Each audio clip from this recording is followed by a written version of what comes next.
Jesus Christ is not ours. हमारा कौन है? राम भगवान। वीडियो शुरू करें। मैं ये पूछना चाहता हूं मिस्टर फादर से, चर्च का फादर से मैं पूछना चाहता हूं कि जीसस क्राइस्ट का ग्रंथ का नाम बताओ। इसमें कोई ग्रंथ करके नहीं दिया है। हाँ हाँ, क्या है? द गॉस्पेल ऑफ जॉन्स, वो सब क्या चीज है? बाइबल क्या चीज है? धार्मिक ग्रंथ। धार्मिक ग्रंथ है। ये कहां से मैन्युफैक्चर हुआ है? जस्ट टेल मी, कहां से मैन्युफैक्चर हुआ है? Of course it was not printed in India. Bharatvarsh में ये पैदा हुआ ही नहीं था। विदेशी क्रिश्चियन लोगों का, विदेशी भाषाओं का बाइबल हमारे इंडिया में चलेगा नहीं। हमारा क्या है? चारों वेद है, मनुस्मृति है, उपनिषद है। हम कोई भी क्रिश्चियनों का बाइबल को फॉलो नहीं करेंगे। Am I clear?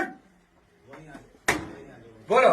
ओम भूर्भुवस्सुः तत्सवितुर्वरेण्यं भर्गो देवस्य धीमहि धियो यो नः प्रचोदयात्। ओके, जय श्री राम। जय Shri Ram. Jesus Christ is not ours. Jesus Christ is not ours. हमारा कौन है? राम भगवान। Am I right? It should B.